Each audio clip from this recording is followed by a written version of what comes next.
இன்றைக்கு நாம் தியானிக்க இருக்கிற வசனம் வெளிப்படுத்தல் 3ஆம் அதிகாரம் 20வது வசனம். இதோ வாசற்படியிலே நின்று தட்டுகிறேன்.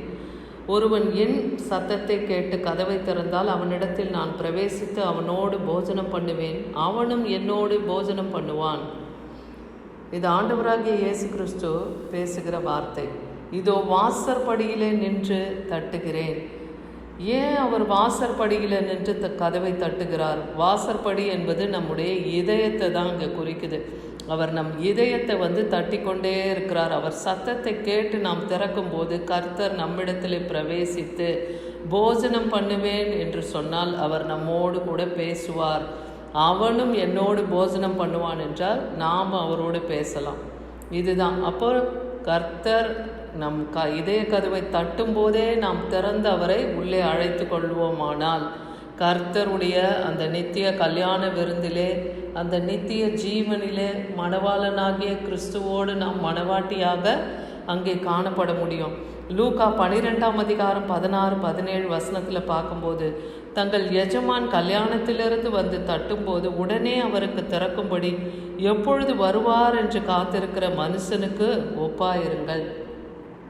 அப்போ இன்னைக்கு கர்த்தர் நம்மை அழைக்கும் போது அவருக்கு நாம் காத்திருக்கிறவர்களாய், ஏன்னா 10 கன்னிகைகளை குறித்து நாம் பார்க்குறோம் இல்லையா? அதில் 5 கன்னிகள் புத்தியுள்ள ஸ்திரீகளாக இருந்து அவங்க எண்ணெயும் அக்னியும் குறையாதபடிக்கு தீவெட்டியை கையில் பிடிச்சிருந்தாங்கன்னு பார்க்குறோம். இன்னைக்கு நாமும் அபிஷேகத்தை பெற்று அனல் உள்ளவர்களாய் நாம் காணப்படுவோம். ஆனால் அவர் வருகையிலே, அவர் கதவை தட்டும்போது அந்த நித்திய கல்யாண விருந்திலே, எஜமானுடைய அந்த கல்யாண விருந்திலே நாமும் கலந்து கொள்ள முடியும். எஜமான் வரும்போது விழித்திருக்கிறவர்களாய் காணப்படுகிறவர்கள் பாக்கியவான்கள்னு சொல்கிறாரு. அப்படி காணப்படுகிற ஊழியக்காரர்கள் பாக்கியவான்கள். அவர்கள் அறைகளை கட்டி கொண்டு அவர்கள் பந்தியில்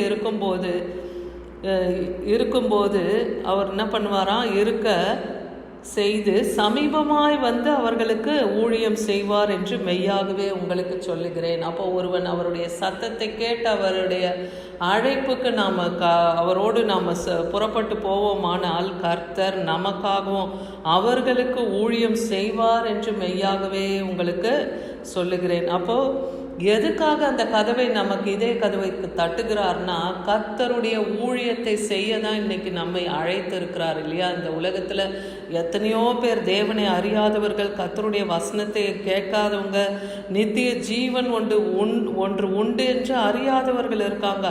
அப்படிப்பட்டவர்கள் இன்னைக்கு ஊழியத்தை செய்ய தேவன் தன் இதே கதவுகளை நமக்கு இன்றைக்கு தட்டும் போதே நாம் அவர் சத்தத்துக்கு செவி கொடுத்து திறப்போமானால் அவர் நம்மோடு கூட போஜனம் செய்வார், நாமும் அவரோடு கூட போஜனம் செய்வோம்.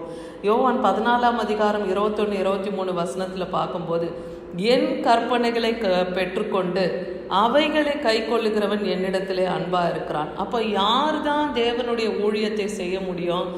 யார் அவர் யாரோடு கூட அவர் போஜனம் பண்ணுவார், யாரோடு கூட தேவன் பேசுவார்னு பார்க்கும்போது அவர் கற்பனைகளை கை கொள்ளுகிறவன், அவரிடத்திலே அன்பாயிருக்கிறவன், அவனிடத்திலே தேவனும் அன்பாயிருக்கிறேன்னு சொல்கிறார். நானும் அவனில் அன்பாயிருந்து அவனுக்கு நான் என்னை வெளிப்படுத்துவேன்னு சொல்கிறார். அப்போ இன்னைக்கு நம்ம தேவனிடத்தில் பிரியமாக இருக்கிறோமா? கர்த்தருடைய வார்த்தைக்கு நம்ம கீழ்ப்படுகிறோமா? தேவனுக்கு கொடுக்க வேண்டிய நேரத்தை நாம் கொடுக்கிறோமான்னு நாம் ஆராய்ந்து பார்க்கணும். அப்படி அவருக்கு நாம் கொடுக்கிற நேரத்திலே தேவனை துதித்து அவரை மகிமைப்படுத்தி இல்லையா, நாம் வேதத்தை வாசித்து தேவ சித்தம் செய்கிறவர்களாய் நாம் காணப்படும் போது இன்றைக்கும் தேவன் நம்மோடு கூட அவர் போஜனம் செய்வார், நாமும் அவரோடு போஜனம் செய்வோம். யூதா என்பவன் இடத்துல இயேசு கிறிஸ்து பிரதியுத்தரமாக பேசுகிறார். அப்போ நீங்கள் எங்களிடத்துல இருக்கிறது, நீங்கள் எங்களுக்கு மட்டும் எல்லா காரியங்களையும் வெளிப்படுத்துறீங்களேன்னு சொல்லி அந்த யூதா என்பவன் கேட்குறான். அப்போ இயேசு அதுக்கு பிரதியுத்தரமாக சொல்கிறாரு, ஒருவன் என்னிடத்தில் அன்பாயிருந்தால் அவன் என் வசனத்தை கை கொள்ளுவான், அவனில் என் பிதாவும் அன்பாயிருப்பார், நாங்கள் அவனிடத்திலே அவனோடு வாசம் பண்ணுவோம். குமாரன் மாத்திரமல்ல, பிதாவாகிய தேவனும் நம்மோடு கூட போஜனம் பண்ண அவர் வல்லமில்ல தேவனாக இருக்கிறார். ஏன்னா நாம் அவருடைய வசனத்தை கை கொண்டு நடப்போமானால் இன்றைக்கும் பிதா குமாரன் பரிசுத்த ஆவியினுடைய வல்லமையை நாம் பெற்றுக்கொள்ள முடியும். அவர்களோடு கூட நாம் உலாவுகிற அந்த நித்திய அனுபவத்தை இன்னக்குள்ளாக நம்ம கடந்து வரவும் முடியும். வெளிப்படுத்தல் 19ஆம் அதிகாரம் 32-33 வசனத்தில் பார்க்கும்போது தேவன் இது அடுத்து வெளிப்படுத்தலில் வந்து அவருடைய 2ஆம் வருகையை குறித்து நம்ம பார்க்க போகிறோம் இல்லையா. அது எதுக்கு அடையாளமாக அது சொல்லப்படுதுன்னா, அத்தி மரம் தான் அதுக்கு அடையாளம். அவர் வருகிற வருகைக்கு அடையாளம். அத்தி மரத்தினால் ஒரு உவமையை கற்றுக்கொள்ளுங்கள், அதிலே இளங்கிளை தோன்றி துளிர் விடும்போது வசந்த காலம் சமீபமாயிற்று என்று அறியுங்கள். அப்போ அந்த வசந்த காலம் வரும்போது கர்த்தர் மீண்டுமாய் நம்மை சந்திக்க வரப்போகிறார். அப்பொழுது அவர் நம் இதய கதவுகளை தட்டும் பொழுது நாம் திறந்து அவரை உட்பிரவேசிக்க நாம் அனுமதிக்கும் போது அவர் நம்மோடு கூட சமீபமாய் வந்து இன்றைக்கும் அவர் நம் வாசல் அருகே நிற்கிறவராக தான் காணப்படுகிறார். எப்போது நாம் அவர் சத்தத்துக்கு செவி கொடுத்து நடப்போம் என்று அவர் ஆர்வமாய் காத்து கொண்டிருக்கிறார் இல்லையா.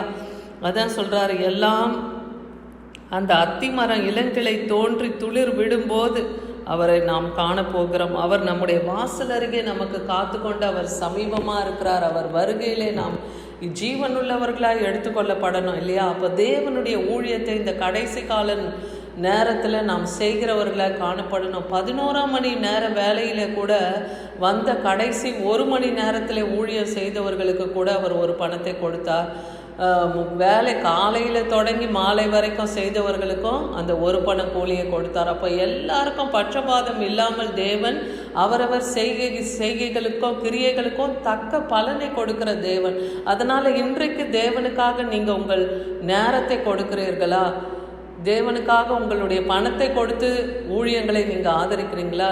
கர்த்தருக்காக நீங்கள் இன்றைக்கி எதை செய்தாலும் அதற்கான பலன் நிச்சயமாய் உண்டு இல்லையா. அதுதான் நமக்கு தேவன் நித்திய ஜீவனை நமக்காக ஆயத்தப்படுத்தி வைத்திருக்கிறார். அந்த எல்லையிலே நாம் அவரோடு கூட என்றென்றுமாய் இருக்க போகிறோம் இல்லையா.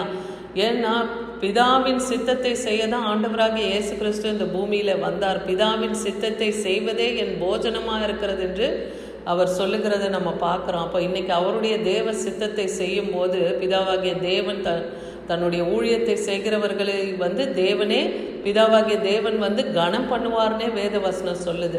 அதனால் இன்றைக்கி அவர் சத்தத்துக்கு செவி கொடுத்து அவர் சித்தத்தை செய்கிறவர்களாக இருக்கும்போது கர்த்தர் நம்மோடு கூட போஜனம் பண்ணுவார், நாம் அவரோடு போஜனம் பண்ணுவோம். அதாவது அவர் நம்மோடு பேசுவார், நாமும் அவரோடு கூட பேசலாம். அந்த இனிய அனுபவத்துக்குள்ளாக நாமும் கடந்து வர வேண்டும்.